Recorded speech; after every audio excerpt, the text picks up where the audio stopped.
Hello, welcome to Season 8, Episode 7 of Euphoria. This week, my wonderful co-host, Kadril, light of my life, worst mid laner I've ever seen, but very good jungler. Why are you going to do me like that? Just because I need people to come check for themselves at twitch.tv. My mid lane is in progress, okay? It's work in progress. Work in progress, yeah. One person who's not a work in progress is our guest today. King of the top lane, former Lord of Dogtown and Dog Champions, but now allowed to have fun, allowed to carry, tied for first place in the LEC, none other than Odoamne. Lord of Dogtown. He was Lord of Dogtown. Occasionally weak side machine. Everyone has so many titles in Rogue. Larson has like Ginger God, Teamfight. No, but Larson is like either Ginger God or Ginger Dog. Oh, no. Like, before game expired, every day before game, he's like, hey, Ginger, are you God or Dog today? Oh. And then Ginger always says Ginger Dog. Oh, no. He sets his expectations low. Yeah, I see. he can't get disappointed, if he says he's always Ginger Dog. But then he doesn't have the confidence to be like, yeah, I'm going to be a God today. In case you forgot, we're available on YouTube, Spotify, Apple Podcasts, and SoundCloud. We're going to talk about Rogue. We're going to talk about a lot of different things today. But we can start a little bit with last week. And before we even get into last week, I think one thing that Kadril and I wanted to touch on really quick is that one of the greats of the European scene has retired recently. Someone that Odo has experience with, Febiven, has stopped playing competitively. So I thought maybe, I don't want to say a moment of silence because the dude's not dead, right? He's just not playing. He's not playing competitive anymore. But for me, the Faker solo kill is obviously the thing that people are going to remember the most. But I think just quick hits. How are you guys feeling? How does it feel to see another player step away from the League of Legends spotlight? For me it was crazy, because I pretty much started with Fabian. I remember. Actually, my first contact with him, we were both because we go all the way back. I remember he was like this 15-year-old Ribbon one trick with like really, really squeaky voice. When it was like skinny Febiven, and then he got big boy Febiven like buffed as well. But back then he was just like skinny Febiven, 15-year-old squeaky voice, just being super annoying, playing Ribbon and flaming everyone. That's the Febiven, that's the Fabian I remember. Holy moly. He had a great career. No, He got into Fnatic straight off the bat. He kind of ditched me, but that's just tough life, He got into Fnatic 18-0, won so many times. A lot of personal highlights. As you said, the Faker solo kill back-to-back. And, I don't know if I've seen it coming. I guess you could say that you've seen it coming just because his performance kind of dipped. And then, in a way, he lost motivation, I think. Even on like his last couple of streams where he talks about about his journey and all of this stuff, you could see that he was getting like a bit burned. I don't know if burned out is the correct word, but I feel like just the immaturity of the scene kind of got to him because he spoke about his experiences with how people see like passionate or like people who have strong opinions as like toxic and stuff, and instead of like catering to them because they most of the time have valid points, they just like get dismissed. Kind of like the same thing with like with Dardock and stuff. He always getting benched because in a way he's kind of deserved to get benched because he's a bit extreme with his attitudes. But the root of the problem was still there. So I feel like just over time I feel like it got to him, and he kind of lost his drive to compete. And there's also like a lot of insane up and coming talent. So yeah, in a way I've seen it coming, but still his career has been like nothing but impressive. Yeah, definitely. And I looked up to him when I was a mid laner back in the days, and I always used to DM him on Twitter like, what do you think of this matchup? What do you think of this matchup? And he would always reply to me like, oh my god, that's awesome, back in the days when he was on Fnatic. And then there was actually a year, I think it was 2018 off season, moving to 2019. We were going to join a team together. We're going to join perhaps Misfits. I was this close to signing with them, but everything fell through, and I was going to be on that team with him. And then ever since then, we always wanted to be on a team together, but it never happened. Oh. So yeah, that's kind of sad. The good news is, if you had done that, you might have made playoffs, and then we wouldn't have this thing that we. You always have to bring that up, don't you? But this is the thing. This is like your Achilles heel. This is. It's good that you have a weakness. It makes you mortal. That and your LeBlanc performances. But otherwise, imagine this. Like, imagine you would have made playoffs once. There wouldn't be like any fun trivia fact on cast. It wouldn't be like playoffs. But then if I made it one time, guys, one time. No, but if I made it, then you're like, oh, you got knocked out in the first round of playoffs. But you need like this. That's something like this. Impressive. I feel like you need something personable that makes you. There's jokes that you have fun. Like with Odo, it's that he had to play Maokai for like 4 years straight. You know what I mean? But at least he found success doing it. That's true. Like, I'm not going to say that all jokes are created equal, right? I think Odo would take playing Maokai and winning. Me, like, everything's relative, huh? Like, up until last split, it was like, yeah, you never made finals, but that is so much less fun than never making playoffs, you know? Yeah, because it's just like it's less fun because making finals is already impressive, right? But then making playoffs is like, come on, man, you gotta do it. Come on. At least it's in EU, you know? Imagine you're in an A, Now- 8 teams out of 10, Now and you that's- never made playoffs. Now that's literally banger. That's kind of true. Oh man, I won't get into it, but 8 out of 10 teams making playoffs is just odd to me.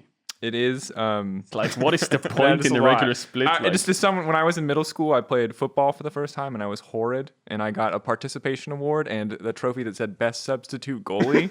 Yeah, best substitute goalie on a middle school football team. That was the accolade that they gave me. I feel like the 8th place team getting into playoffs is the best substitute goalie. You know, like it's just like what? I mean, I don't know their full playoff system, but I guess there's a reason there's 8 teams making But playoffs. actually, I can go even deeper. Imagine this. It's 8 out of 10 teams out of like 60 games. Because, you know, they do spring Yeah, and 'cause they do summer spring and combined. summer And then combined your now. record at the end of summer is like 10 wins, 55 losses or something. And then you make playoffs.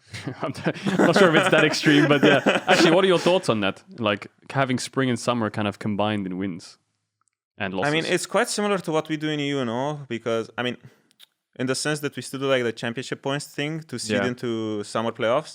For them, it's kind of like, yeah, there's no points, but kind of like in thought, the format is quite similar. But the problem with that is that I feel like when you get to game number 45 in summer split, people kind of lose interest, you know, because I'm like, holy shit, there's still like 20 games to go. And it feels like I just feel overwhelmed, you know. I'm going to watch 10 teams play like 60 games, and I'm like, it loses value. Because even in EU, I always felt like over the years, there's always like a dip in like week 5 or 6 when it's kind of like, yeah, it's everyone's battle. And then when it's week 8 or 9, when there's like a lot more important games and Starts to people pick up again, yeah. Yeah, because they're like, yeah, now you get to see who makes it in, who doesn't make it. Like the storyline is more like developed. Yeah. And then there just feels like there's more value to all the games. And I feel like with NA, the whole summer split, there's like an even bigger dip because now it's like, since there's so many games, imagine from like week 3 to like week 7 in NA, there's like, okay, these teams have already played like 20, 30 games, and it's still a shit show, you know, up until like week 9. And yeah, it just feels like there's no like reward for watching all of those games. Yeah, I think the thing for me is that just as someone who occasionally watches, I think that like it's really daunting when you come in to check and see on what's going on in NA and you see like 25-17 on a scoreline. It's like, what does that mean, right? And maybe like it gets more normal as this system continues for a couple years or not. I don't know what their plan is with it. But for me, it's really easy to tell immediately in an LEC game just because there's so few games, right? It's only 18 games. So it's pretty easy to tell, oh, this team is at least middle of the pack if they have like 8 wins and we're in week 6. But when you have 25, 26 wins, if you haven't seen the full context of the standings, it's like, what does 26-17 mean? Like, what you is don't that even know good? if they're like top 3 or top 4. Or like, Because you Is can't that- find recency in their wins either, right? I mean, Yeah. obviously you can look up their games, but if you show me a team that's like, Yeah. I don't know, 8-5, I can already kind of guess, well, it started in summer split, they're doing pretty well recently, you know? Whereas if they're like 26-15, it's like, well, were they good in spring or are they good in summer now? You know, you have to look at the exactly. Like context. there's the thing with Immortals where I think they're like 18-26 or something. But if you take their like last 10 games of like summer, or this was like up until this week, they're like 7-2 or they were like 7-3, but the record is like 18-25, and you're like, well, they're really bad, but in reality, like based on their recent results, they're not so bad. Yeah. Oh, it's kind of weird. I'll be honest. I don't know all the ins and outs. I can't say that I 100% understand the format, but I will say that Cadril would have made playoffs. Are you sure? Yeah, I finished seventh many times in my life. There you go. Oh, actually, that's so depressing. 7 is definitely my lucky number. Although all this on a side note, on depressing fun fact, someone I know shared this study on Olympic medalists, and they found that like they're the 2 happiest people on the podium is the gold medal winner and the bronze medal winner. Yep. Because the bronze medal winner is just happy to be there. The gold person won it all, and the silver is the person who sits there going, "God damn it, what if?" Yeah, that's top 3 though. No, I know, but sadly for our friend Odo, he has a similar experience. You're the silver medalist. Oh, true. Oh, but I have even worse one, even more. It's kind of like rivaling Cadril's thing. Yeah. You know, for like the past 4 years or 5 years, I was the first team to get kicked out of Worlds. I was always the team that Oh, I loses see. Gauntlet. for like 5 years Well, straight. I know I cast a lot of third place matches with you in them. I was always I cast so many third place matches for so many seasons, and I was like, you know what? At least my boy Odo's gonna be there. It's gonna be me, Odo, and either Fnatic or Splice or whoever else. Yeah. yeah. No, I also hold the record for having 8 wins in a regular season and not making playoffs. That's my other record. Shit. That was last year. Oh man, dark Good times. Yeah. Okay, but would you rather have 8 wins and like miss playoffs after like a really neck and neck battle for like everything? You were the one that took my spot in Schalke, wasn't it? The miracle run. I mean, true, but the storyline, my storyline Well, beats actually, yours. he's the one who His took my story, playoff yeah, spot. his I just story. realized he's right next to me. I mean, I made your career kind of, no? Now you're a caster. You have the nice storyline going in, never made playoffs. It's kind of Well, like your charm. What if I did make playoffs? Yeah. Then I'd still be. Wait, maybe I'd- he's the faker to your Ryu. You know, where would you be if you hadn't been solo killed in that setup? But apparently the Ryu clips watched every 10 seconds, isn't it, or something? Yeah, so see, you're famous like Ryu's famous. You're like the faker to my Ryu. Wow, look at this connection we have. All right. That's crazy. Oh, man. I mean, if you guys miss playoffs, it's kind of on you guys. I had 0.4% chance to make playoffs when I I started. had a 96% chance. Yeah. Oh, That was in that split. Oh, man. Now I feel bad. Look, you know what? Unlucky. All right, now I have to bring it back as much as I've enjoyed talking about things totally unrelated Been sitting next to me this whole LEC. time. Screw it. Speaking of making playoffs, who the hell is getting 6? That's the question in my mind. Running through the standings real quick. Right now, Fnatic and Rogue both tied at 10-3. Misfits 9-4. Mad Lions 8-5. G2 7-6. Two-way tie between Astralis, Team Vitality at 5-8. Then you've got Excel and SK two-way tie for 8th at 4-9. Everyone feels like they're just leaning Vitality, assuming Vitality is going to be 6th place. What do you think? What's your experience, Ben Odo? Who's I'm actually kind of sad because I feel like once Excel made their subs, they were actually good. I feel like their last 4 losses were kind of wins up until the point they lost. And I don't know, they just look so much better, and it's just kind of sad. And I feel like, and it's like the most disappointing is for them, obviously, because I feel like they're having good games. They just end up losing, and I feel like they would have been a nice 6th place team to like kind of get the last playoff spot in that sense. And I mean, I still feel like they can make it because I think they're just pretty good. But now it's like I don't know if they have enough games left to make it, or how their like morale is after you get like 4 bad losses when you are playing so good. Is this speaking from their stage games or scrims as well, that they're just improved a lot? I think it's mostly stage games. I don't think we scrimmed them a lot. I feel like maybe we scrimmed them one time and they were like fine. But just solely based on their stage play, I feel like once you got the subs in, their level changed like drastically. They're just so much better, so much more aggressive, so much more cohesive. They're just kind of throwing at some point, like at a really bad point in the game, and then they just end up losing. But I feel like their level of play increased significantly.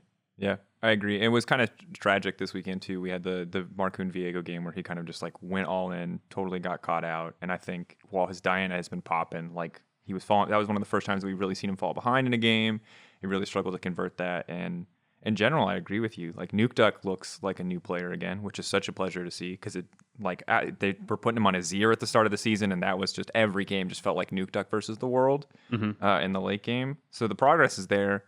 Good news for Excel is their next 3 games are not that bad in terms of strength schedule. Schalke, Vitality this week. How many wins are they on? 4, you said, right? They're on 4. Yeah, so it's not by any means easy. You guys are already locked, obviously, alongside Fnatic, but and they start winning and all the teams around them start losing very quick. It's going to be hard to lock that in because even if they beat Schalke, Vitality, Astralis, their last 2 opponents are, you guys in G2. So Yeah, that's hard. that's a brutal finish to the split. So, I mean, definitely we overuse the word miracle run, but those last 2 days, if they can find an upset, are going to be big. But I think certainly difficult to do. Yeah, I don't know. I think Excel is kind of hard.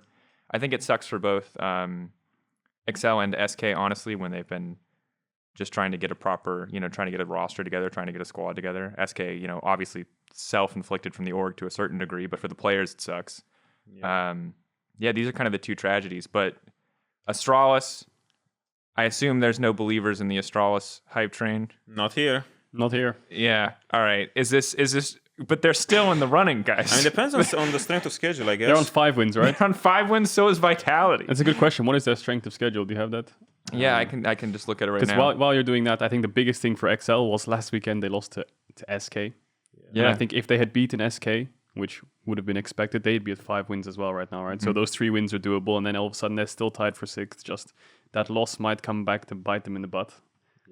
Yeah. So the good news for Astralis is actually that their strength of schedule is actually just great, kind of. Okay. To be honest, I'm starting to think that Astralis might make playoffs. Mad Lions, Schalke this week, so let's say like medium hard, right? Okay. Week 8 is Astralis, SK, Vitality. Wait, aren't they Astralis? They're Astralis. Sorry. Vitality, SK, XL. I don't know why I said Astralis. They play themselves. Okay, that's doable. As far as strength of schedule goes, that's one of the easiest strengths of schedules that I'm seeing. I mean, you can drop game versus Mad, and then if you just beat it, like if they win against Vitality, that's kind of like their big game because you just knock them out in a way. They have 5 games left. Yeah, everyone has 5 games They have left. 5 wins. So they can afford to drop 2 of those games. No, you've learned they would like to get to 9 wins. Yeah, Wins but isn't always 8 enough. is still doable. Tiebreaker, Yeah. maybe. Yeah. Damn it. Okay, well, do you want to sell tickets to the Astralis hype train? I don't. You don't? I don't. Okay, so That'd you're be not a on But banger. wait, but though, here's the thing: is that they're 1-0 up on XL, Schalke, SK, and Vitality. Oh, Jesus. So their games they're- won they're the split head to- against they're- everyone else who they're playing now in the next 2 weeks. So they're head to head, pretty good right now. Second half counted for more, but To the stars? to the stars, boys, Yeah. to the stars. I mean, surprised, but to be honest, in a way, it's not that like shocking, compared to spring. Their level is like a lot higher. Sure, And yeah. I feel like they started the split pretty well. Then they just dropped every single game, and I think they started like 2-1, no? And they were like 3-2 after week 2 or something like that. But I mean, the improvement is there. They're playing a lot better, but it's weird that we're even considering putting like Astralis over Vitality, I'd say. But the strength of schedule just kind of like favors them massively. But I still expect Vitality, to kind of pick up games again because they put Shigenda back, and I feel like they're better with him than with SLT. And yeah, I mean, it kind of all comes down to the head-to-head against Astralis, and I don't know also Vitality schedule because if they have like Fnatic, G2, Mad as their last 5 games, then that's also a bit doomed. They've cleared Fnatic and G2 already. They have you guys and Rogue, Misfits and Rogue are obviously the two big ones, but they've got Schalke, Astralis, XL. So I mean, it's doable for them. Like they can drop game against. It's all in week 8. Yeah, I mean, they can drop game against us, maybe beat Misfits, for example, and then if they beat everyone else, it's like it's the same story. You just get head-to-head against, or like you get your win against Astralis, you knock them down one place, and then that's kind of like all you need. And if you think of the standings, right, the 6th place team, we probably expect that team to be knocked out in round 1, because I feel like when you look at the top 5, Misfits, small exception maybe, I just feel like there's a big drop-off or a big separation. Maybe you could even argue top 4, if you don't count Misfits for now, of like Mad, Rogue, Fnatic, G2, where it's like those 4 teams or 5 teams are just so good that there's like a drop-off point where any of those 4 or 5 teams could beat each other. Then you look at the 6th downward, it's like, yeah, that's the drop-off. Do you kind of see that as well? Yeah, in a sense, I feel like it's always hard to make a breakthrough when you're 6th, unless someone's having like a big form dip towards the end of the split. Even with Schalke, like when we made it last year, who did we even play? We played SK in the first round of playoffs. Yeah, it was SK. I think it was different from SK was 5th, no? SK was 5th, Yeah. and you were 6th, right? It's weird that we got seeded against them, but I guess it was like a different format or something. But No, it should have been the same. 5-6 same in losers gauntlet. bracket, 5-6 in losers bracket. oh yeah, okay. I mean, That was when they tried to do It's doable, like, the for crown shot Jinx lane swap. I think was that series. yeah, right? yeah. I mean, you can win first round, and then when you get with the big boys, that's kind of hard because I feel like it's always been like every split or year like this. The top 4 is like so insanely good, and then you're just kind of looking to break through and kind of make a miracle and just take games off of the top teams. But yeah, I mean, I think it's the same story right now. I feel like even if you make playoffs, obviously it's an achievement to make playoffs, but it's kind of hard to make a deeper run. Yeah.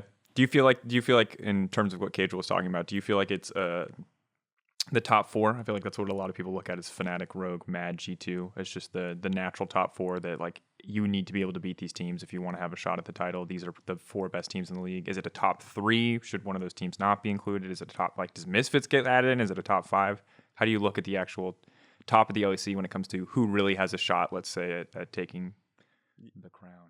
Yeah, I mean, Memphis for sure is the dark horse here, just because they're like really good form, and now they're starting to like drop games a lot, and I don't know, Mad is kind of inconsistent still. I feel like they're still dropping games that I feel like they shouldn't drop against teams, and I mean, for sure, top 3 is actually it's funny to say top 3 is kind of solid with G2 when G2 is under Mad in standings.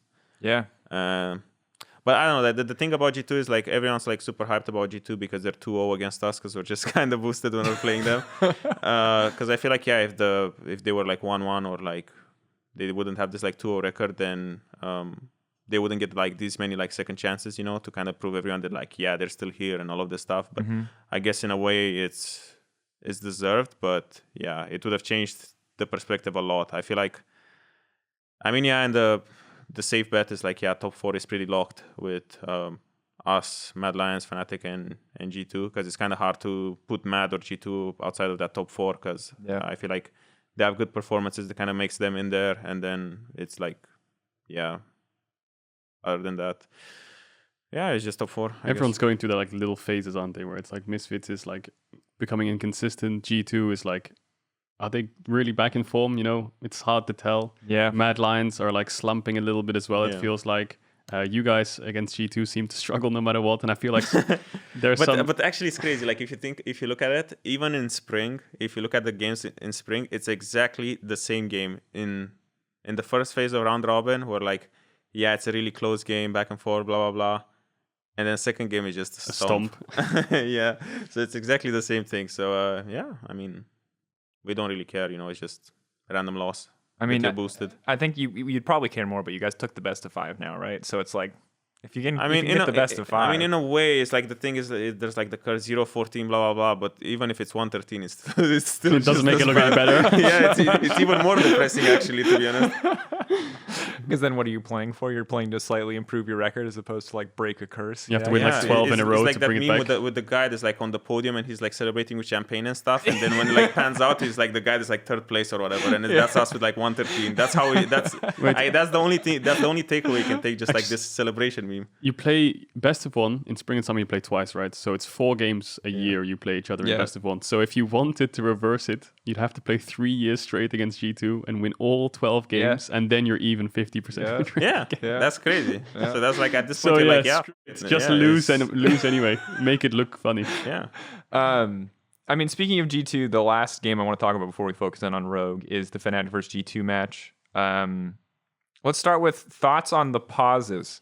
Because while there was a game of League of Legends that happened, people were really fired up about these friggin' pauses. Like, I've never seen more complaints about a pause in my life. Like season 2 Silver Scrapes memes, people complained less about the pauses than they did for this series. Both of you having been in these situations as pros, what's the thought about the mid team fight pause, the other pause, the Bwipo monitor blackout pause? So I was reviewing the games quite extensively. The second pause was nothing happened. The second pause did absolutely nothing. If anything, it probably slightly helped G2 because Bwipo was running down the river. They paused. They didn't see him. Everyone was recalling on both sides. And then as the game came back, he was running a straight line. G2 canceled their base, hooked him, and killed him. So, yeah, the second pause was useless. The first pause is debatable, because maybe you can talk about this as well.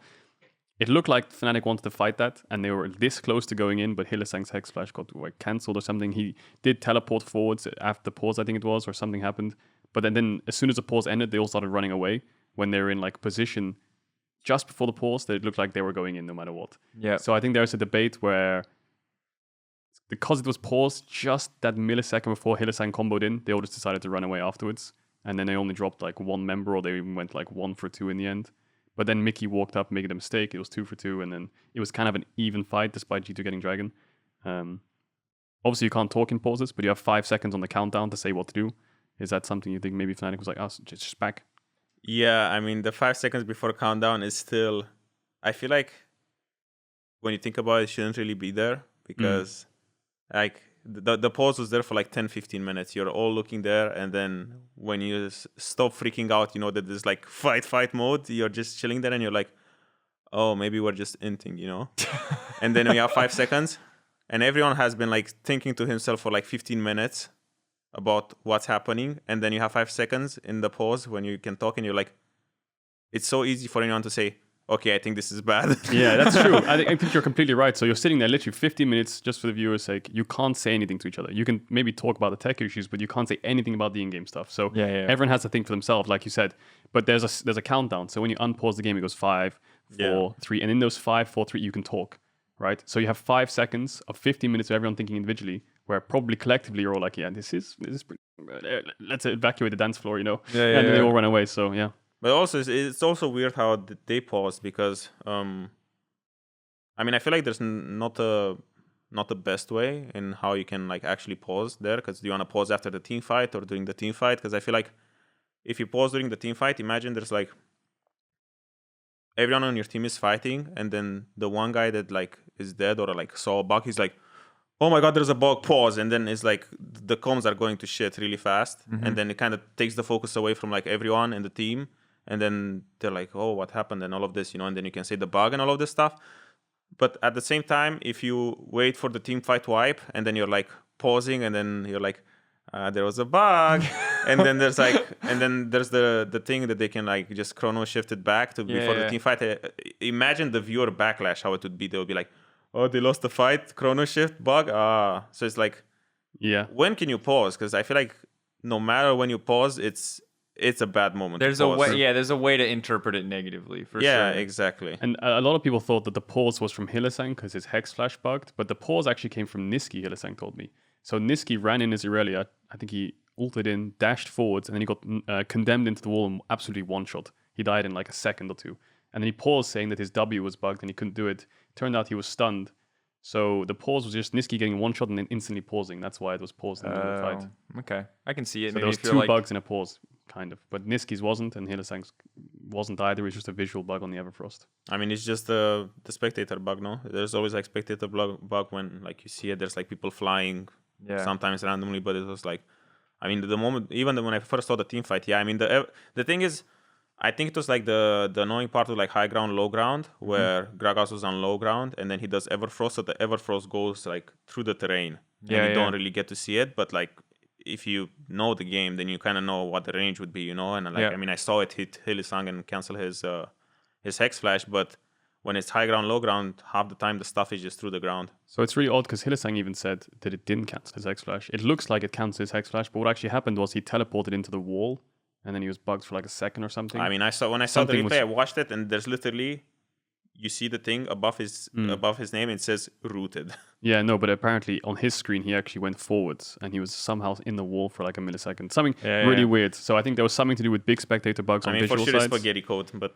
It's spaghetti. I mean, I'm not going to argue with that. There's definitely some spaghetti happening. I mean, regardless of the context, I think the bigger question was, when is the right time to pause? And I think it's a good answer that, like, no matter what, there's room to interpret it negatively, know. Because I mean, the bigger problem is the thing we tackle first, right? That 5 seconds where you can talk, that should not be there. Yeah, because I think there is a world where, but in a way, then there's like, then even that situation is bad, because you had 10-15 minutes, everyone's thinking, no one's on the same page. All of a sudden, the pause ends, and then it's chaos everywhere. Everyone's like making a different decision than before the pause and all of this stuff. So it's like.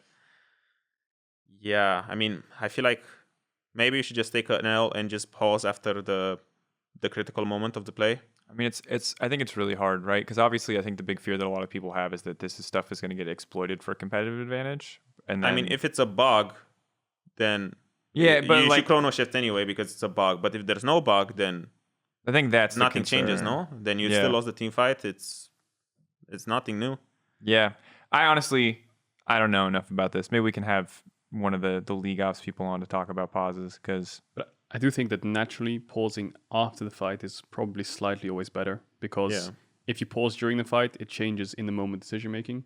Whereas if the fight's concluded and it gets chrono breaked and it was a bug, then it shouldn't have happened in the first place. And if it wasn't a bug, the fight's already won. Well, right? So yeah, and I think it depends on the scale of the bug too, right? Like, because it could be game changing. Like there was like the set or whatever Hex Flash bug. Like if you imagine you're a set on your team playing out an entire team fight without Flash, what do you say to your team? Like, hey guys, I don't have Flash, just like grief it because we're gonna pause after this fight. Like depending on the scale of the bug, you know what I mean? Because like you not having access to some cooldown or even a Hex Flash, right, getting canceled or not getting canceled in this case can be like game defining. So you're just supposed to sit there and be like, well, I think it was a bug, but you just shut up in team comms and go know that you're going to pause it afterwards. I think I don't know if there's ever like a clean choice, right?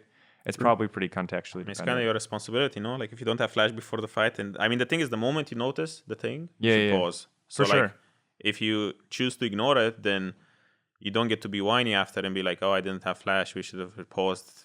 It's always been like this, no? You notice a bug, you pause, and also at the same time, I feel like the problem with like all of these bugs, there's so many times where like coaches or someone sees a bug, and then you can't like pause, because the players, like when you're in the heat of the moment, you don't notice anything, like when there's like a small bug or something that happens. And I feel like I've seen so many games where there were bugs like this, but there's just no one to pause.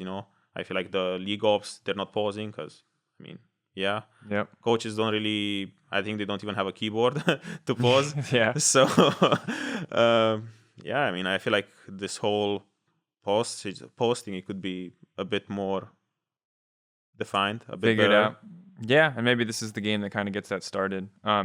Taking away from the pause for a second, actual thoughts on this game, excluding the pauses. Fnatic now 2-0 over G2.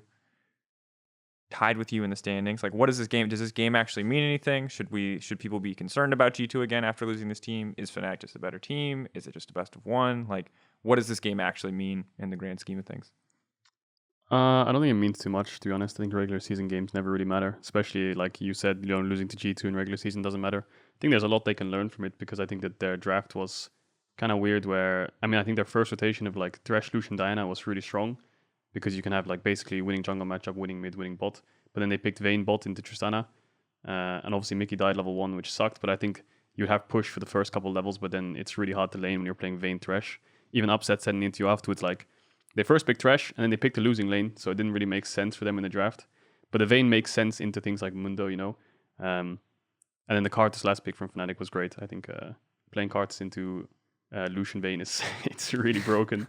Even if you're griefing the game, the second you get 2 items, all you have to do is just flash into a fight or just walk into the enemy team and press R. It sounds really basic, but it just gives so much space to your team. Yep. So much space for Tristana to do whatever she wants because she outranges them both, right? So I think both teams drafted really well.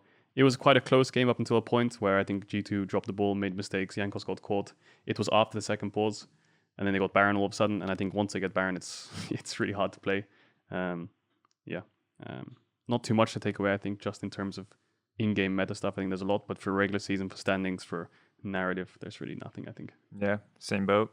Yeah, I mean, it's like ego win, I guess. It boosts your ego. You're like, yeah, we beat G2. You get to show off in a way. I mean, it's good for morale for sure, but at the end of the day, it's just a win, I don't think G2 is G2 is like scared of not making playoffs. I mean, I guess in a way it's like mathematically they're like with the boys there, with everyone's kind of like trying to make playoffs and stuff. But I mean, realistically, it's just form for playoffs, no? You even saw, what was it in an A? I think at one point it was like Immortals 18-0 or whatever, and they get 3-0'd by TSM. That was like 6th place or whatever. I think going into that playoff, so it's just like, yeah, I mean, as long as you're in form and you have good takeaways from games like this, then you shouldn't really be concerned. You're not, as long as you're not sweating or like you desperately need wins to just get enough wins to make playoffs.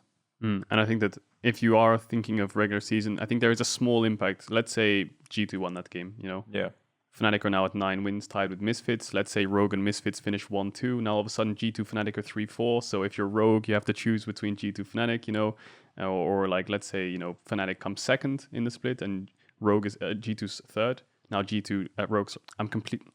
It's bottom line. It can affect your. So playoff basically, seeding. there's a world where you guys choose Misfits, for example, and Fnatic finishing second gets G2. Because the second team obviously has to take the third or the fourth that the other team doesn't choose. So I think that's the only real impact it could have, that win, if Fnatic finish second and Rogue finish first. I mean, it's definitely something that's good to track. Although for Rogue, they have second most championship points. So if you can finish first, I think probably even second, depending on where Mad finish, you guys are pretty set up to take first seed heading into playoffs, which is good. Obviously a big thing. Let's talk a little bit about Rogue. Tied with Fnatic right now. They're 2-0 versus G2. You're 0-2 versus G2. Oh no, Odo. Who's the better team? Let's compare and contrast for Fnatic right now. I think that overall, you guys have been ludicrously consistent in regular season, right? You guys were tied first in spring, first in 2020 summer. you're on another run for first. You guys are like the kings of best of one.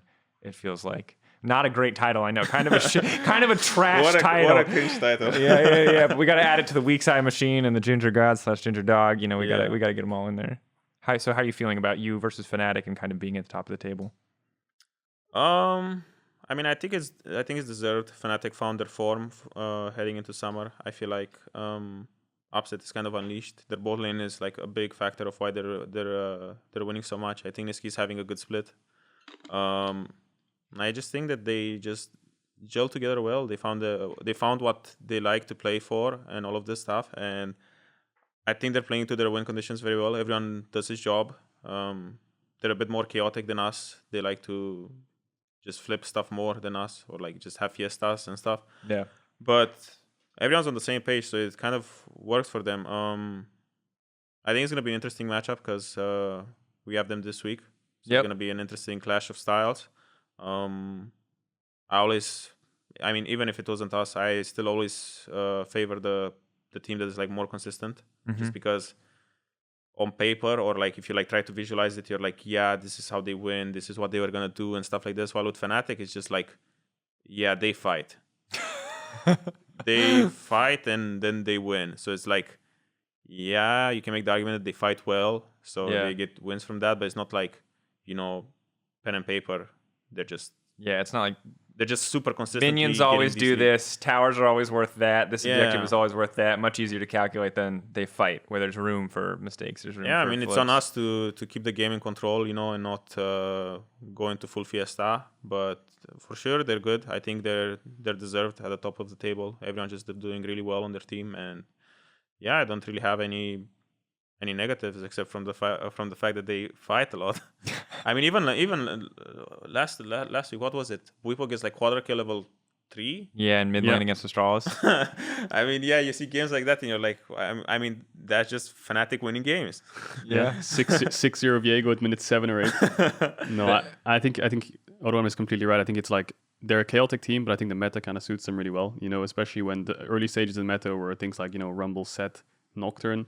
And now it's transitioning to things like, Viego, Gwen, even if they want to play things like, Jace, Renekton, anything, Wukong top, and then all in bots with like Tristana. They just play lots of scrappy champions, and I think their lanes are willing to move whenever they want, whenever they can, insta move. I mean, there's so much crazy shit that's happening in those Fnatic games. Like, I think I've seen, what was it, like 2 weeks ago, 3 weeks ago, I see Adam on Olaf was playing like lane abusive champion, like the most monkey champion in the game. Yeah. And he pushes top, I think it was first 3 waves, runs to bot crab, does not base, does not TP top, runs back to top, 1 base behind, and I think he dropped like 2 waves. But and that's just Fnatic in a nutshell. They're just doing shit. And everyone's like willing to help each other out, but it's like so extreme. Mm-hmm. Yeah. It's like Band of Brothers, but you're like taking a bullet for no reason. It's not like he's playing like, Brother Ornn, and he's like, come Brother Ornn, help me out here. And it's like, yeah, I'm just going to build an item in lane.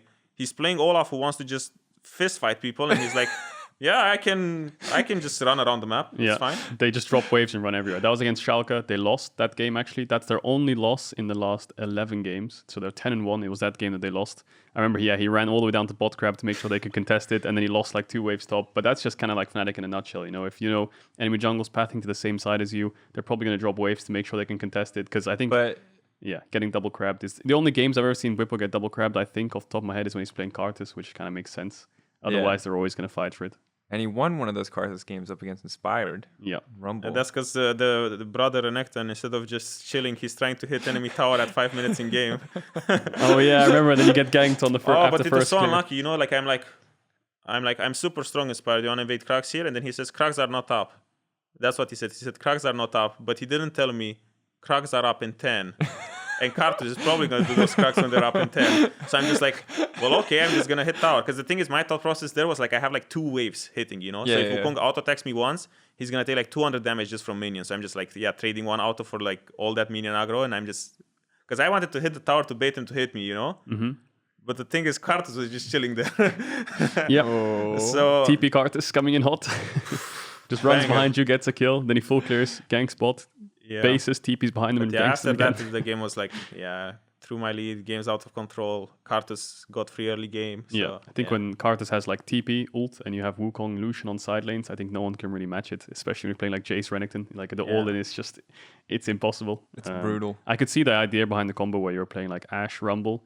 You know, Karthus steps into river once, he should be punished. I mean, especially without flash. Yeah, he should have been punished probably a lot more that game. But I think there was only one time he managed to do it on mid tower where he died. I mean, the thing is, when I make such a bad death on top, it kind of just ruins the tempo of the whole game, you know? Because then you're like kind of struggling. You're not winning as top super hard anymore, where you can just play like a monkey and then you can get to invade or like play more loose, you know? Then you're kind of like playing as you're even when your champion is supposed to be ahead, you know? Yeah. So like after that, it just screwed the whole tempo of the game. Yeah, and I think when you're playing like lanes, let's take that game for example. You have like Renekton versus Wukong and then Jace versus Lucian, like kind of volatile AD lanes where if one of them gets ahead, it's kind of doomed for the other. Yeah.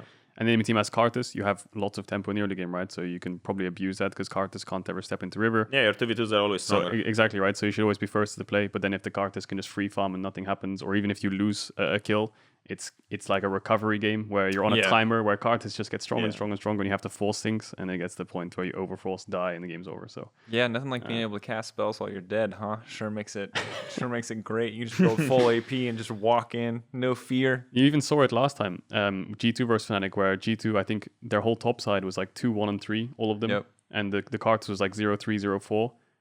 But then you just kind of like slowly make mistakes. Karthus picks up 1 or 2 kills. You miss up a team fight, and then all of a sudden it's kind of doomed.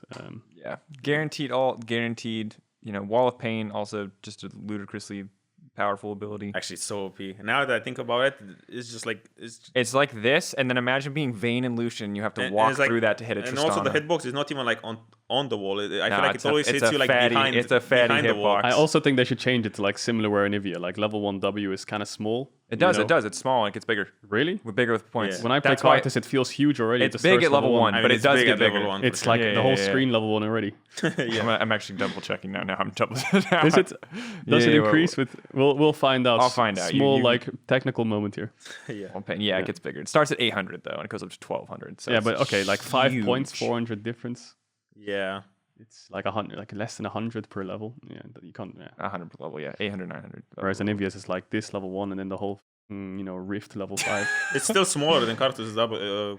What is it? W? Yeah, Karthus W. Yeah. Really? Yeah, I mean, I think Anivia max rank wall is still smaller than. It's like 1100, I think. Anivia lives matter. Yep. I mean, that's a full wall that blocks. But the difference is, if you walk through Karthus wall, you're probably also dead. That's the. Why does it reduce? It does so much. Why does it do so much? That's the big question. The thing is, we were talking to Upset. He said something really interesting. We were talking to him about Worlds. There's only 3 teams that go to Worlds. What he said was, we asked him, there's 4 teams. We talked about the top 4, Mad, G2, Fnatic, Rogue. Who's going to make it to Worlds, you think? And he said pretty, I wouldn't say confidently, but in a comfortable way, he was like, I think Rogue will be the team who don't make it.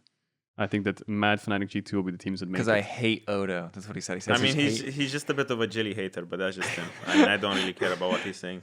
Like, it's kind of like he's saying it, but he doesn't really believe it. He just does it for like the controversy, I guess. I think. Is this why you say Fnatic's gonna be the team that doesn't make it?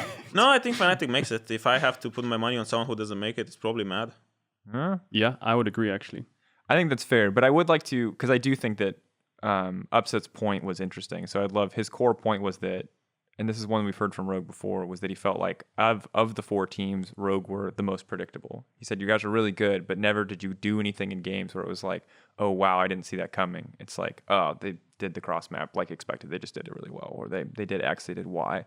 He didn't go into super big detail, but I'd love to know what you think about that, about being the quote unquote like textbook team or the team that's not going to do anything crazy. What do you think about that assessment? It is predictable, but at the same time, I think bar like 1 or 2 games against the top teams, I feel like most of the time we're getting such big leads, and every time we lose is because we throw like by ourselves. It's not like, we're like predictable for a whole year, but our team is really punishing that. Not really. We're still getting like 5-10K goal leads against everyone. Even against Fnatic, I think we threw our game because we just gave Nash a 20 just because we got caught. And I mean, we're predictable, but at the same time, we're doing by the book stuff. So it's not like there's counterplay to it, because there's like a lot of thought in like how we do our macro and stuff. And on top of that, every lane is like super ahead most of the time. So it's like yeah, if you can find the small gap you have to make a play on us, then props to you. You got it. But it's not like we're going even in early game and then we're predictable. So there's like counterplay. By the time I feel like every time there is like minute 10, we're already like 2 or 3K goal ahead. So, I mean, yeah, it's predictable, but it's kind of hard to do stuff against like good macro in a way. You kind of have to like against. I feel like, for example, our style against Fnatic should be even better because when you have stuff like Adam dropping 2 waves to go to bot crab, all you have to do is just not fight the crab and then let them do display like 3 or 4 or 5 times and they're just bleeding CS everywhere, you know? So it's like, yeah, they're unpredictable and they're doing a lot of crazy stuff, but at the same time, you can just choose not to fight. Not get sucked into it. Yeah, exactly. You just have to like, I mean, we even have a call sometimes. Our call is when like games get like super crazy like this, we're just like, yeah, just let them end. And all you have to do is just chill and just wait for them to keep doing stupid stuff and you'll just win by default, you know? Okay. I mean, but I see their point. Being predictable is not so great. Yeah. But I don't think we're as predictable as he says. I think we're predictable in the sense that we always go for good macro plays. But at the same time, I feel like we find counterplay for every single thing they do on terms of like macro perspective, you know, like if they want to do this trade or whatever, we just trade it or like we do other stuff because you see so many teams that are just like, yeah, it's 8 minutes, let's swap for Herald, you know. But I feel like with us, there's so many times where we just give Herald and we take so many plays and so much gold on the map and waves and everything, and then the trade is just bad, you know. Yeah. So you read the context better. But something I have noticed from Rogue is like there's 2 mistakes I've just seen throughout the regular split. There's one is just kind of over pushing sides, which I think is stopped a lot, where you kind of like over push side or Larson, you just get caught randomly. And now the second thing I noticed is like you're correct. I think you get massive early game leads, but when it comes like 15, 20 minutes and tier 1s are down, I feel like you guys drop the ball a little bit sometimes, where like you lose a couple members or you like lose a couple kills just randomly for no reason. Whether it's like you're not on the same page, you have too many ideas floating around, there's like over communication. Is there a reason, or do you see that kind of trend happening where you're like 3-4K all gold up? I don't know, there's no neutral objectives, you're just kind of getting randomly caught in mid or randomly caught in the jungle, just unnecessary deaths? Yeah, I think it's mostly from, I wouldn't say it's like too many ideas flying around. I just think that when you're like so ahead, everyone's like so like willing to push their lead and get creative, you know, with things we do that we kind of overplay, I guess. Overconfident in a way? Wouldn't really say overconfident, but we're just, I mean, I think the trend slowly stops. I think we had this a lot in like spring and also beginning of summer. We were just kind of like throwing a bit more than usual. But I just think that we're a bit over eager to do things, you know, instead of just chilling and waiting to like all B5, you know, we're just trying to push our leads individually a bit too much. Okay. So, because it sounds like obviously you guys are valuing very much the quote unquote textbook macro and kind of the discipline that comes with it. But is it just hard when you're playing, I guess, so many strong early game champions, when you're drafting to set up these winning lanes to build these early game leads, I guess, to just, is it hard once you get the lead? Because it sounds like it's pretty easy for you guys when you don't have the lead, when you're getting lead early game, when Adam's going to rotate down for Crab to just go, this guy's inting back off. Does it just get harder and harder the more that you get into the game and the bigger these leads go to just like take your foot off the gas and play it out slow, play it out clean? I wouldn't say it's hard because I feel like the moments we die or like we kind of start throwing a bit is when there's like no neutral objectives up, because I feel like when it comes to neutral and stuff, our setups are pretty good. But yeah, I mean, I think when we start playing for like tier 2s and stuff like this and controlling enemy jungle, there's sometimes when we like drop the ball, like less often now than before.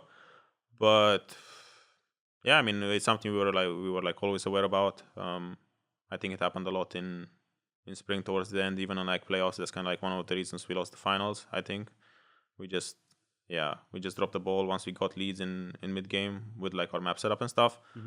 But I mean, I think it's stopped now. I think it's better. Yeah, we still throw sometimes, but it's just like sometimes teams just do good plays and all of this, but not really too concerned about it. Internally, we're like a lot happier with how we play our mid game now in like 15-20 minutes, and I don't really have any like concerns over it. Yeah. So what's the big focus then moving forward, looking ahead, obviously towards best of 5, as you guys are already locked for playoffs and still a lot of games to fight to secure first seed. But what are you guys thinking about when you think about best of 5, when you think about getting into that is that something that you guys are super focused on? Because we talk a lot about, burnout and peaking at the right time. We talk about Mad Lions. We talk about G2 as another team that's dealt with this a lot. Like, how are you guys doing? How is progress for your team going? What are you guys doing to make sure that you are coming into playoffs best form possible? What does that look like? I think individually we're also maybe playing a bit less than in spring because what I noticed in spring that I kind of just, when the season started, I started off strong, like 10, 12 solo queue games a day for like 5, 6, 7 weeks. And then I reached some sort of like burnout in playoffs where I was not able to play like 10, 12 solo queue games a day. I was down to like maybe 6, 7, 8, which like compared to like how I started, it's still like some sort of burnout, because objectively you're just playing less games. So I think everyone's kind of doing the same. We started off like slowly a bit with the amount of games we grind. And now towards the playoffs, like now, especially now, because like this week is Madden Fnatic. I think everyone just like starting to ramp up the grind now. Mm-hmm. But for like the setup for best of fives, we're not really like doing anything different because we always feel like the games we lose in the season are kind of like on us because we're the ones making mistakes. Not really. I feel like enemies not really like forcing it so much. The mistakes, we're just kind of doing them ourselves. Bar like maybe 1 or 2 games where teams just played really well. So yeah, for best of 5, setup doesn't really change. Doesn't change the way we scrim and stuff like this. We're really confident going into them because as I said, we feel like the games we drop is because of us, and it's a lot harder to int so many times over like the course of a best of 5. Because for example, like during the whole year, we entered like maybe 3 or 4 games throughout the split, and just like in playoffs, it's like smaller sample size, So like out of 5 games, maybe you int like 1 or 2, Yeah. But I don't know. It's just we're confident in ourselves and the way we play in our macro and like our lane power. So I think the biggest challenge was just to not get this burnout at the critical point, because there's so many times where I feel like I got the burnout to kick in when playoffs started, and that just kind of like hurt, Because even like in spring finals, I think my performance was pretty bad, personally, and that's also because I was burned out in a way. Mm-hmm. Not like massively burned out or like I can't play solo queue, but it's like, as I said, when you go from 12 a day to like 8 a day, your performance will like dip in a way, So that's why now in summer I started like not playing 12 solo queue games from like the get-go. I started like maybe like 8, 10, and then just taking it easier in some weeks. But now it's like I feel like I have enough energy to go on 12 solo queue games a day, until the end of playoffs. Dang. That's a lot of solo queue every day, on top of scrims, on top of everything. I'm consistently impressed. I'm tilted after 2. I have no idea how either of you have ever done this historically in your life. I mean, my biggest loss streak is crazy. I think I dropped one time. I had 46 games in a row loss. No way. For sure. I think if you go in like season 5 or 6 and you look at my elo graph, it went from like 1.1k all the way to like 100. 46 games losing streak. Yeah. I think the longest one I've ever had actually is like 24. Even that. That's like I'm like done for a month. But I thought that maybe it's not like 46 like in a row. I'm not sure because I can't remember like correctly. But I think if you look at, let's say, the 50 games, my last 50 games, I would maybe have like 3 wins, 4 wins, 3 wins, 4 wins, 46 losses. Losers queue exists. It does. It literally does. Like, at this point, I'm just like accepting. I'm like, I won a lot. So soon, I'm bracing myself, I'm like, okay, it's going to come. Yeah, that's what happens. And then you're like, okay, better times will come again. That's how it works. That's how the system works. I've been telling everyone, but no one believes me. You get winner's queue and loser's queue. And once you're in winner's queue and you win so many games in a row, loser's queue is creeping up on you. And then it just hits you. There it is, lose streak. But then winner's queue is coming back. So you have to weather the storm. Then boom, win streak's back, This sounds like the most degenerate solo queue gambler mentality of all time. Like, guys, don't worry. If I play 6 more games, I'll get back into the winner's queue. You have to grind up. You have to lose the loser's queue and win the winner's queue, and then you will have a better win rate. Thank you, Kadril. Yeah. Thank you. That's deep solo queue. People are always asking for solo queue tips. There it is. Lose the loser's queue, win the winner's queue. Yeah. Speaking of questions, Odo, we asked for questions. There are a lot of them. There's a question here about your new hobby. Do you want to talk about your new hobby, or is that hobby for you? It's up to you. We'll leave it vague because people don't know what it is. So if you don't answer, people are going to want I to feel know. like I need to chill with it, Yeah. get better at it. Cool. And then when it's good enough, I will make like a big pop off, Okay. Okay, cool. So Anna Bauman, we did ask public people. No, but you can't do, I mean, but this is like so biased. You're like getting a question from my boss, else. Oh, was What it do you your mean? boss? It was a good question. It's a good I mean, hobby she's like that CEO people of will Rogue. find out. We'll find out. Anna Bauman. Yeah. Oh, okay. Yeah. People will find out later. That's the only thing I wanted to say because people are going to want to know about this hobby, but you'll find out later. What could it be? Is he a breakdancer? You'll never know. Now that would be a cool pop off to be a break breakdancer and dancer. just like do a backflip and just walk on stage in finals. Just it starts. Fake their role. He does like a just- spin on his head. Yeah. How cool would it be if you just like spin? But imagine you like spin, but you never stop, and then the league official has to come and just take you off the stage. It's like And then grab your lock in legs Darren. to stop you. Oh no. Spain Actually, without do the you A. guys remember Scott Abhorsen? Yeah. Like we had this meme in H2K, we were doing like the H2 H2K, and we would just like jump. Yeah. Right after to like celebrate our win, and H2K, and the meme was that at one point we were just supposed to do it until like Scott comes and just tackles us off the stage, just there for like 10 minutes straight. Come on, guys. Scott was a big dude. If anyone could have tackled the entire Yep. League of Legends team, it would have been Scott. We'll start with one of the more serious questions, and we'll just get progressively more ridiculous. So Powell at LEWAPPP, LEWAP. Yeah. All right. Close enough. You played with both Jankos and Inspired in similar in stages of their career, so you can compare both of them. What are your feelings, Jankos and Inspired? How does it compare? Playing with young Jankos, playing now with young Inspired. How's the experience been? I think the version of Jankos I played with is worse than his form right now in G2. I feel like when he came to us, he came off of like Rockets, so he wasn't really like a macro genius or whatever. He was like smart about the game because he's obviously a talented player. But I think his biggest increase in performance came when he went to G2. And that's when we saw like Prime Jankos just smurfing out of control and stuff. The version I had in H2K was like he was good, but he was not even close to like the level he has now. While I feel like with Inspired right now I'm playing with the best version of himself. Obviously he can get better in the future, like a lot better. But if I would have to compare Inspired at his age now, or like his level now, or like his like second year in LEC compared to like Jankos, I feel like Inspired is on a whole different level. It's crazy because I feel like he's a rookie in a way. Well, in a rookie in the sense that he's like still 19, Mm-hmm. So he's not really like this big He's boy. 19. I think so, 19 or Wow. 20. It's very young, yeah. For sure under 20, but just the level of like comms and his way of playing is just so good, a lot better than what Jankos was in H2K, That's not saying that Inspired is better than Jankos now, because I feel like Jankos now maybe not this split or like this year, but in the years that he went to like world finals and all of this stuff with G2, I feel like his level was like exceptional, Yeah. And you can't take anything away from that. But at the points in career where I played with Jankos and Inspired, for sure Inspired is like so much better.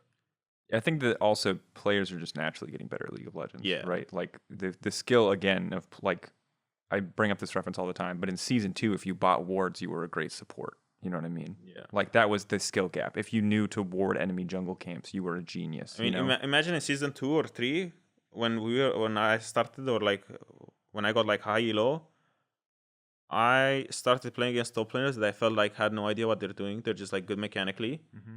And there was no access to information whatsoever, So like, for example, when Zoro Zero froze on me, because he was like the OG back in the day, the GOAT. When he first time froze against me, that was like something completely new, And I was like, what's happening? Why are my minions not moving, Yeah. And then after that, it kind of like made me think and forced me to like start innovating things. And you just be like, if this guy did this, imagine how many like other things you can do that no one knows about, just because there's no access to information. And yeah, back then that's when like every pro or like every really good player that like got better and better started like doing new things, like freezing, like slow push, fast push, cheater recalls, all of this stuff, And then right now you can go on YouTube, and even like a plat player knows how to do it, just because there's so much access to information. Back then everything was like a wasteland, You had to find the gold nugget in sand, You just had to dig and like find new things to do just because that was the only way to get better, and there was like no one to like spoon feed you, you know? Yeah. So like imagine for me it took me like 2 or 3 years to become really good at wave manipulation and learning all the basics or like all the, well, not really basics, more like all the advanced stuff and all the intricacies of my lane. And right now you can go on YouTube and you find like a 30-minute guide, and after you do it you're like, yeah, you know how to do all of this stuff. While for us it was like, it took so much time. It's like years of in grinding. the lab learning. But it's literally true. And now it's like, imagine you're like 19 or 20, like players like Adam, you know, for example, they have access to all of this information. And that's kind of like the thing with rookies now. Rookies come in, they kind of know everything, you know. I mean, obviously they don't know like, you know, the bigger picture of the flowchart. There's like so many other decisions you can make, and that comes to like experience. But right now, since they have like a good baseline of everything they know, they can afford to be more creative and put their time into like finding new things, you know. Because like, for example, all my time and focus was into learning like, you know, wave manipulation, all of this stuff, while for them it's like all their time and focus would be into something completely new. Yeah, they know the fundamentals of the game, which is very good baseline to build upon, and then teach them the complexities, right? So they can be a sponge to it. The cool thing is I didn't play back in Season 3, you know, but I remember when I was watching in Season 4, Season 3, there was this, I don't know which season it was specifically, but there was this narrative around Diamond Procs invading the enemy jungle or something. I think it was Season 2 then. And he was doing counter jungling, right? Which to anyone these days sounds like a baseline of League of Legends. Walk into enemy jungle, take their camp. But back then it was non-existent, you know. It was, this is my jungle, this is yours. Good luck farming, let's handshake. One guy walks into your yard, it's like, excuse me, what is this? And then counter jungling is born. Season 1 was 80 carries mid. People used to play like Morgana Scion bot lane because they wanted 80s to go mid. Like, it was only like years later that people were like, wait a minute. 80s need items and mid laners need levels. And that was like the big breakthrough. Reginald's trademark aggressive mid lane style was that he auto attacked on mages and didn't just use spells. That was the genius. It was like, stop it. he contested you when you auto attacked creeps. Oh my god. Genius. Yeah. So many things these days you could take for granted. Yeah, for sure. Or in my case, you're like, I was a genius for this in this season. Like this is the only reason I ever got close to high. And now any silver kid is like, yeah, we push and then we roam. What do you think this is? Like, we're not gonna sit and like, we have good back timings. I'm like, damn you. Yeah, good times. Ugh, brutal. Good times. Allie, at Allie, and then a million numbers. Maybe a new account. I don't know. The pie. It's the pie. Ever since EULCS LEC existed, I haven't fact checked this. Only one top laner got MVP for a split. It was Vizichachi, who was also known as a weak side player, in their words. What do you think you need to do to get the title for yourself of MVP, Odo? Roll stop, probably. Yeah. I mean, I think it's hard now because I need to be absolutely insane, and I had my chance last split because it was the kind of like new player in a good team makes the team even better, and I had kind of like everything going for me, you know. The only thing I didn't have going for me was that my jungler was insane, and the votes for MVP were split between me and him. Yep, so 100%. It ended up the third guy ended up winning. So neither me nor him got MVP just because people were so torn on voting either me or Inspired. So it was a bit of a tragedy. It was definitely a tragedy. I remember being like, because we fought a lot backstage even as casters if it was Inspired or Odo. And then everyone I think had like, on the caster side, some people may have put in Reckless first, but I think I had like Reckless as number 3, and then it was Inspired or, I can't even remember who I voted. I voted for one of you. And then, the votes came in and it was like, if you combined your 2 votes together into one player, you guys would have won. But because it was split, it was just sad life. Yeah, it was really sad. But I mean, I feel like now it's a bit hard. Now it's more tied into I need to have an absolutely insane split. To win it. That's why I said in spring I think it was like my biggest chance to win it, just because. Also, the problem is that I think top when Vizichachi won, it was a lot more impactful, a lot more brawly stuff, and it was easier to have an impact. While right now I feel like the meta is just so bread and butter, cater to bot, lane swap. Everything is so like methodical, get objectives. It was also that UOL roster where most of the games they won from team fights, and I think he spent like 90% of his games on Shen, but like every game they won was like him taunt flashing 4 people. Because I remember that season, and to me that was also just like part of the reason, and no offense to the UOL roster at that time, was that like the team was literally on his back, right? And like at that point in League of Legends, and I think this factor kind of diminishes a lot doesn't diminish year to year, but goes up and down year to year. Like he was just like the solo carry of that team. And at the top level in the LEC, we just don't have that anymore. You can have a pop-off player, you can have a Caps, right? You can be number 1, but like unless you're 2019 Caps solo killing people in lane, it's like really hard to get there. Really hard to get that like solo adoration, I think, especially as a top laner. Yeah, I think the stars have to align for top lane. You have to consider like impact, carry performance, what it brings to the team, all these things. And then I think the meta has to be in the right spot, They almost aligned. They almost aligned. Close Your enough. jungler just has to suck, dude. Your jungler just needs, it's Inspire's fault. True. It's Inspire's fault. I think most of the MVPs throughout the history of League is probably just junglers, I guess. I mean, junglers, mid laners. Majority junglers. Yeah, I think junglers, mid laners are easy. A lot of ADs, which always kind of throws me, but I guess they're like the reliable. They're always the ones who get to look flashy in the late game. I mean, just jungle has a big impact, no? Yeah, like when you had Trick as being, I think Trick was like MVP like 3 years in a row, or like no, 3 years, 3 splits in a row. 2016 was Luca rookie the split, and then Trick MVP I think twice back to back. Yeah. Yeah, so it's like he played Gragas Graves every game. It's so easy when jungle. Like imagine you're a jungler, you go into every game and you give your like team first blood and like the first couple of kills and you control the map. You're like, it's hard to make argument for any other superstar on the team when your jungler is just murdering everyone. Then it's kind of ridiculous not to give it to him. Yeah. I mean, or if your AD carry's getting pentakills non-stop because it's like a jinx meta or something. It's like, well, looks good. It's true. It's all face value, right? I mean, yeah, and for sure people like the flashy stuff, right? Like I'm more absolutely biased for the flashy stuff. Like I'm always putting, the Hyllisangs of the world up there. People are like, they died 30 times. I'm like, but they did something really cool. Well, look at that highlight. Put treats on that list for me. Put Kaiser on that list for me. There's different things, I guess, to different people what an MVP is. I mean, also depends what the team needs. Like, for example, if you don't have Hyllisang on Fnatic ready to end for you, then the whole identity of the team changes, True, yeah. Yeah, I think a big part of the reason why we do see that success in Fnatic is because Bwipo and Hyllisang just know each other so well, right? If he had role swapped to jungle and gone to a different team, I think that would have looked just completely, totally different. Speaking of that, it's a good one. It's a good one. I see his face. He's looking at the questions. I'm debating. Oh, I thought it was like a banger name that you were struggling with. I was getting hyped for that. No, people are actually really just mean. There's just a lot of like low-key. There's just a lot of people flaming you for being O12 versus G2.